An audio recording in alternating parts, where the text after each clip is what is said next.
علی النبی الذین آمنوا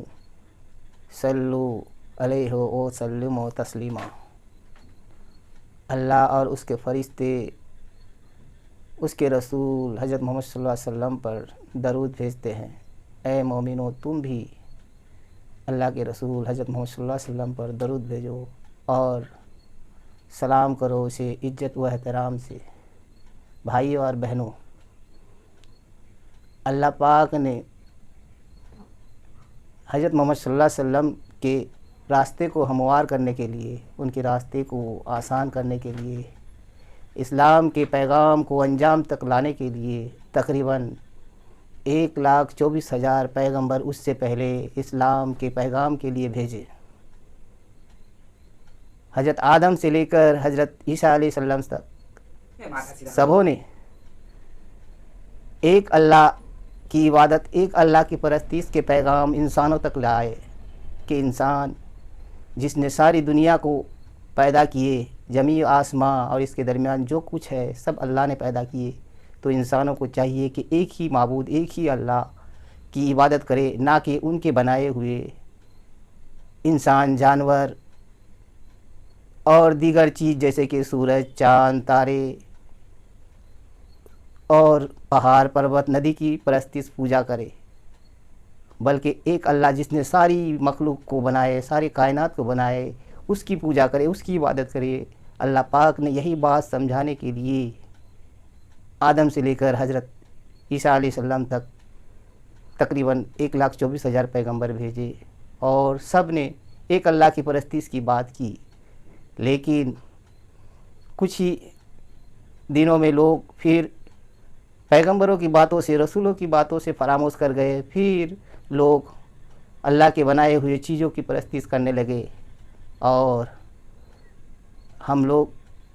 حضرت محمد صلی اللہ علیہ وسلم سے پہلے اتنے سارے پیغمبروں کا بیان تو نہیں کر سکتے، لیکن 3 پیغمبروں کی بات آج ہم کریں گے۔ جیسے کہ پہلے حضرت ابراہیم علیہ السلام کو اللہ پاک نے ایک اللہ کی پرستش کے لیے لوگوں کے پاس بھیجے اور لوگوں کو سمجھایا کہ بتوں کی پرستش نہ کرے۔ بت نہ بول سکتا، نہ کچھ کہہ سکتا، نہ تمہیں کچھ دے سکتا، وہ اپنے اوپر میں پڑے مچھروں کو بھی بھگا نہیں سکتا۔ اور لوگوں کو سمجھانے کے بعد بھی لوگ نہ سمجھے تو حضرت ابراہیم علیہ السلام نے بتوں کو توڑ دیے، اور لوگ، اس کی قوم کے لوگ اس کو پکڑے اور آگ میں جلانے کی کوشش کی، لیکن اللہ پاک نے اسے بچا لیا۔ اور پھر وہ اپنے ایک بیٹے حضرت عیسیٰ علیہ السلام کو اسرائیل میں سیٹل کیے، جو بنی اسرائیل کہلائے، اور ایک بیٹے حضرت اسماعیل علیہ السلام کو مکہ میں سیٹل کیے، جو خانہ کعبہ کی بنیاد حضرت ابراہیم علیہ السلام اور حضرت اسماعیل علیہ السلام کے ذریعے اللہ نے کرائے۔ حضرت محمد صلی اللہ علیہ وسلم اب ابراہیم علیہ السلام کی سنتوں کو بہت سارے جگہوں پر اپنائے، جیسے کہ قربانی حضرت ابراہیم علیہ السلام کی سنت ہے، اور حج حضرت ابراہیم علیہ السلام ہی کے ذریعہ آئے، اور پھر نماز میں درود ابراہیم کا بھی ہم لوگ ذکر کرتے ہیں۔ اس کے بعد اللہ کے جلیل القدر پیغمبر حضرت موسیٰ علیہ السلام، جس کو اللہ پاک نے ایک لاٹھی کے ذریعہ سمندر سے راستہ کروا دیے اور بنی اسرائیل کو فرعون کے قبضے سے آزاد کرائے، اور انہیں اللہ کی طرف سے کھانا آسمان سے دلائے جو منہ اور سلاوہ کہتے ہیں۔ اور اس کھانے پر بھی بنی اسرائیل لوگ خوش نہ تھے، اور جب حضرت موسیٰ علیہ السلام کوہ طور گئے توریت کے پیغامات لینے، اور جب آ کے دیکھتے ہیں تو ان کی قوم کے لوگ، بنی اسرائیل جو ہے، وہ بتوں کی پوجا میں مصروف تھے۔ وہ ایک بچڑے کو مصنوعی طور پر بنا کر اس کی پوجا کر رہے تھے۔ پھر حضرت موسیٰ علیہ السلام نے ان لوگوں کو بتوں سے دور رکھنے کی کوشش کی اور سمجھایا، لیکن حضرت موسیٰ کے بعد پھر ان کی قوم کے لوگ طرح طرح کے عذاب میں پھنس گئے، طرح طرح کی بدعنوانی اور کرپشن میں پھنس گئے، اور اسلام کے پیغام کو بھلا دیے۔ پھر اس کے بعد حضرت محمد صلی اللہ علیہ وسلم سے پہلے حضرت عیسیٰ علیہ السلام کو اللہ پاک نے بنی اسرائیل بیت المقدس میں بھیجے، اور اس کے ذریعے جو ہے اسلام کے پیغام لوگوں تک لائے، اور اس کے ذریعے اللہ پاک نے اندھوں کو بینائی دیے اور مردوں کو زندہ کرائے، اور کوڑیوں کو اچھا کرائے، بہت سارے کرامات ان کے ذریعے اللہ پاک نے کیے، اور ان کی کامیابی کو دیکھ کر یہودی بنی اسرائیلی ان کی جان کے دشمن ہو گئے اور ان کو مارنے کی کوشش کی، اور اس کی شکل کے ایک آدمی کو پکڑ کر اسے سولی پر چڑھا دیے، کراس کر دیے۔ لیکن اللہ پاک نے حضرت عیسیٰ علیہ السلام کو آسمان پر اپنے پاس بلا لیے، اور اس کے بعد بھی اسلام کے پیغام اس دھرتی پر کھلی طور پر نہیں آئے، کیونکہ حضرت عیسیٰ کو ماننے والے جو نصرانی یا کرسچن کہلاتے ہیں وہ بھی ایک خدا کے پابند نہیں رہے، بلکہ حضرت عیسیٰ علیہ السلام کو وہ لوگ خدا کے بیٹے ماننے لگے، اور خدا کو تین چیز میں ماننے لگے، گاڈ ان ٹرینٹی، یعنی خدا تین چیزوں میں ہے، جس کی تصدیق کے لیے اللہ پاک نے قرآن میں بھیجے کہ نہیں، اللہ کا کوئی شریک نہیں، نہ اس کا کوئی بیٹا ہے، نہ کوئی بیوی، نہ کوئی ماں باپ، بلکہ وہ لا شریک لہو ہے۔ اسی کی تصدیق قرآن میں بار بار کیا گیا ہے کہ اسے کسی چیز کی ضرورت نہیں ہے، ساری دنیا، ساری مخلوق اسی کا ہے۔ تو اسی کی تصدیق کے لیے پھر یہودیوں میں خرابیت آ گئی، وہ پیغمبروں کو شہید کرتے، پیغمبروں کی باتوں کو نہیں مانتے، سود خوری، زنا خوری اور دوسری برائیاں ان میں عام تھی، جو کہ حضرت موسیٰ علیہ السلام نے توریت میں لایا۔ اس توریت کے زیادہ تر باتوں کو وہ لوگ بھلا دیے، گرچہ وہ لوگ خدا پرست تھے اور نصرانی بھی خدا پرست، لیکن کچھ چیزیں جو کھلی طور پر ایک وحدانیت پرستی ہونا چاہیے، ایک اللہ کو ماننا چاہیے، وہ نصرانیوں میں نہیں تھی، اور بہت ساری خرابی یہودیوں میں آ گئے تھے۔ تو انہی چیزوں کو دور کرنے کے لیے اللہ پاک نے سب سے آخر میں اپنے نبی حضرت محمد صلی اللہ علیہ وسلم کو بھیجے، جو خاتم النبیین ہے، جو سیل آف دا پروفٹ ہے، ان کو بھیجے، اور اپنے جو ہے فائنل میسیج جو قرآن کہلاتے ہیں اس کو بھیجے، تاکہ انسان اپنی آخری حد تک پہنچ سکے کہ اللہ کا آخری پیغام یہی ہے کہ ایک اللہ ہے، اس کے سوا کوئی معبود نہیں۔ اور آج سے تقریباً 1400 سال پہلے مکہ کی سرزمین میں حضرت محمد صلی اللہ علیہ وسلم بی بی آمنہ کے بطن سے پیدا ہوتے ہیں، جس کے باپ کا نام عبداللہ تھا، اور ان کی پیدائش سے پہلے ہی ان کی وفات ہو چکی تھی، اور پھر بی بی آمنہ بھی جلدی چل بستے ہیں، اور اس کو دودھ بی بی حلیمہ پلاتی ہے۔ حلیمہ کے انتقال کے بعد پھر اس کی پرورش اس کے دادا عبدالمطلب کرتے ہیں۔ ان کے چلے جانے کے بعد پھر ان کے چاچا ابو طالب ان کی دیکھ بھال کرتے ہیں، اور اس کے ساتھ وہ جب بڑے ہوتے ہیں تجارت مکہ سے دمشق جاتے ہیں، اور وہ امانت دار امین کہلاتے ہیں، کیونکہ بہت ہی ایماندار تھے، اور لوگ اپنے روپے پیسے ان کو جمع دیتے تھے، اور اس کی امانت، اس کی ایمانداری سے متاثر ہو کر بی بی ختیجہ، جو اس وقت 40 سال کی ایک بیوہ تھی، اور حضرت محمد صلی اللہ علیہ وسلم 25 سال کے تھے، ان کی آفر، شادی کی آفر کو وہ تسلیم کرتے ہیں اور اس سے شادی کر لیتے ہیں، اور 40 سال کی عمر میں حضرت محمد صلی اللہ علیہ وسلم کو پیغمبری ملتی ہے، اور جبرائیل علیہ السلام اللہ کے پیغام لے کے آتے ہیں، ایک اللہ کے پیغام، اور حضرت محمد صلی اللہ علیہ وسلم مکہ کے لوگوں کو، قریش کے لوگوں کو ایک اللہ کے پیغام سناتے ہیں، بتوں کی پرستش سے لوگوں کو باز رہنے کی کوشش کرتے ہیں، اور خانہ کعبہ کے بتوں کو پوجنے کے لیے منع کرتے ہیں، اور اس طرح سے مکہ کے لوگ جو قریش تھے، عمرہ تھے اور مشرکین تھے، یعنی کہ آئیڈولیٹر جو مورتیوں کو پوجتے تھے، انہیں مشرک یا مشرکین کہتے ہیں۔ تو مشرکین مکہ ایک کے بعد دیگرے حضرت محمد صلی اللہ علیہ وسلم کے دشمن ہو گئے، کیونکہ آہستہ آہستہ مکہ کے نوجوان، مکہ کی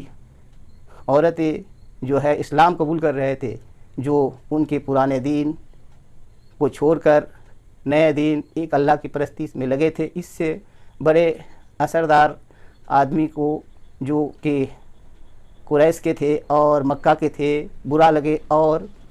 وہ لوگ سمجھنے لگے کہ یہ لوگ ہمارے باپ دادا کے خداؤں کے خلاف ہے، اور یہ ہماری مورتی پوجا کے خلاف ہے، تو ان کو اس جگہ سے نکال دینا چاہیے۔ تو حضرت محمد صلی اللہ علیہ وسلم کو مارنے کی کوشش کی، اور راتوں رات حضرت محمد صلی اللہ علیہ وسلم حضرت ابوبکر صدیق کے ساتھ مدینہ منورہ چلے گئے، جہاں انصار لوگ رہتے ہیں، اور ان لوگوں کی خوش آمدید کی، اور سارے جو مدینہ کے انصار تھے وہ اسلام قبول کیے، اور اس طرح سے مکہ میں جو اسلام قبول کیے تھے ایک ایک کر کے مدینہ آنے لگے، خاص کر عمر فاروق، حضرت عثمان غنی، حضرت علی اور بہت سارے جو اسلام قبول کیے تھے مدینہ آنے لگے، اور مدینہ چمک دمک اور اسلام کی اور چلنے لگے، اور اس سے مشرکین عرب کو پھر حسد ہوئی، اور پھر مشرکین مکہ نے مدینہ پر جنگ کی چڑھائی کا اعلان کیا۔ اس پہلی جنگ کا نام جنگ بدر کہا جاتا ہے۔ جنگ بدر میں اللہ پاک نے قرآن میں کہا ہے کہ وہ فرشتوں کی مدد سے مسلمانوں کی مدد کی اور مسلمانوں کو فتح دی، اور مشرکین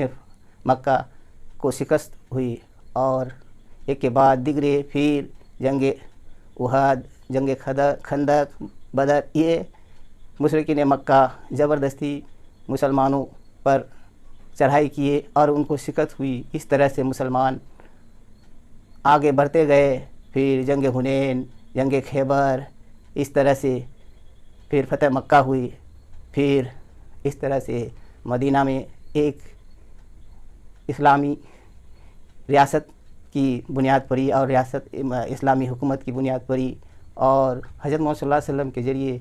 ملک روم، ملک ایران اور ملک حبشہ جو ایتھوپیا کہلاتا ہے، ان کے بادشاہوں کو خطوط دیے، اسلام قبول کرنے کی دعوت دیے گئے۔ پھر اس طرح سے اللہ پاک نے حضرت محمد صلی اللہ علیہ وسلم کو خواب میں دکھاتا ہے کہ وہ اپنے صحابہ کے ساتھ مکہ میں خانہ کعبہ میں حج و عمرہ کرتے ہیں، اور اس خواب کی بات اپنے صحابہ کو کہتے ہیں۔ صحابہ کہتے ہیں ہم لوگ لبیک کرتے ہیں عمرہ اور حج کرنے کے لیے مکہ میں، اور سبھی آگے نکلتے ہیں، اور حدیبیہ نام کی ایک جگہ میں سب ٹھہرتے ہیں اور ایک صلاح کرتے ہیں کہ کیوں نہ پہلے ایک آدمی مکہ جائے اور خبر لے، کیونکہ وہ لوگ دشمن حج اور عمرہ کی وقت اگر خون خرابہ ہو تو یہ صحیح بات نہیں ہے۔ اس لیے حضرت عثمان غنی کو بھیجے مکہ، اور مکہ سے وہ خبر یہ لائے کہ مشرکین مکہ اس سال حج کرنے نہیں دیں گے اور اگلے سال حج کرنے دیں گے۔ اس طرح سے ایک معاہدہ ہوا مشرکین مکہ اور حضرت محمد صلی اللہ علیہ وسلم اور صحابہ کے درمیان۔ پھر جب ایک سال بعد حج و عمرہ کے لیے حضرت محمد صلی اللہ علیہ وسلم اور صحابہ ایک ساتھ آئے تو پھر مشرکین مکہ آناکانی کرنے لگے، لیکن اس بار اللہ پاک نے کہا کہ تم لوگ حج کو جاؤ اور ضرور جاؤ، اور اگر مشرکین مکہ تم لوگ کو روکے، تم لوگ سے لڑائی کرے تو ضرور لڑائی کرو، لیکن تم لوگ ان سے لڑائی نہ کرنا جو بوڑھے ہو، بیمار ہو، عورت ہو، بچے ہو، جو تم سے لڑے تمہارے درمیان تلوار لے کے کھڑے ہو، ان سے لڑنا۔ اور اس طرح سے مسلمان حضرت محمد صلی اللہ علیہ وسلم کی رہنمائی میں حج و عمرہ کے لیے خانہ کعبہ کی آگے بڑھے۔ مسلمانوں کی بڑی تعداد میں لوگوں کو دیکھ کر مشرکین مکہ کو ڈر و خوف محسوس ہوا، اور مشرکین مکہ اپنے گھروں کے دروازے بند کر دیے اور چھپ کے رہے۔ اس طرح سے اللہ پاک نے مشرکین مکہ کے ہاتھ اور مسلمانوں کے ہاتھ ان سے روک دیا، اور مشرکین مکہ کے ہاتھ مسلمانوں پر روک دیے۔ اس طرح سے مسلمان خانہ کعبہ میں آ پہنچے، اور خانہ کعبہ سے جو مورتیاں تھے 365 سب کو باہر نکالے اور اللہ اکبر کے نعرے لگائے۔ اس طرح سے کھوئے ہوئے مکہ مسلمانوں کو ملے، اور جو مشرکین مکہ تھے جو کہ ان لوگوں کے دوست احباب اور برادری ہی میں سے تھے، سب کوئی ایک دوسرے کے گلے ملے، اور اس طرح سے حضرت محمد صلی اللہ علیہ وسلم نے سب کو معاف کیے، اور اس طرح سے ملک بدر کیے ہوئے اور جہاں دیش بدر کیے ہوئے لوگ تھے وہ ان کو اپنا دیش واپس ملا۔ اس طرح سے مکہ اور مدینہ دونوں اسلام کے کلچ میں آئے۔ اس طرح سے اسلام کے پیغام حضرت محمد صلی اللہ علیہ وسلم کے ذریعے آگے بڑھے، اور انسانوں کو حضرت محمد صلی اللہ علیہ وسلم کے میسیج کے ذریعہ جو ایک بہت بڑا ریولیوشن قرآن تھا، جو سب سے پہلے اللہ کی کتاب جو حضرت موسیٰ علیہ السلام پر توریت نازل ہوا، پھر داؤد علیہ السلام پر زبور نازل ہوا، پھر حضرت عیسیٰ علیہ السلام پر انجیل نازل ہوا، اور پھر بہت سارے نبیوں کے صحیفے نازل ہوئے، جو اس میں سب میں لکھا تھا کہ ایک اللہ ہے، اس کے سوا کسی کی پرستش نہیں۔ اور حضرت محمد صلی اللہ علیہ وسلم کی صفت توریت اور انجیل میں ہے کہ اس کے بعد ایک نبی آئے گا جو انسانوں کو اندھیرے سے روشنی کی طرف لے جائے گا اور نجات کی طرف لے جائے گا، جس میں جنت ہوں گی، اور جو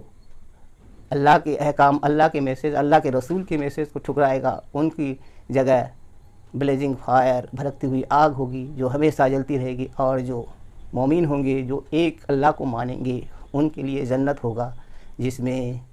دودھ کے نہر بہیں گے، شہد کے نہر بہیں گے، جس میں شراب کی نہر، جس میں نشہ نہیں، اس میں پھلوں کا شمار نہیں، جو چاہے سو ملیں گے، جس میں پری حور من چاہے، جس میں لوگ برے نہیں ہوں گے، ہمیشہ جوان رہیں گے، ایسی دنیا ہے۔ تو اسلام جو ہے پوری دنیا میں جو ہے انٹرنیشنل برادرہوڈ کی دعوت دیتا ہے، کیونکہ قرآن میں ہے کہ سب انسان ایک آدم ایک حوا کی اولادیں ہیں، اور سب جو ہے قوموں، نسلوں اور جاتوں میں بٹ گئے، تو سب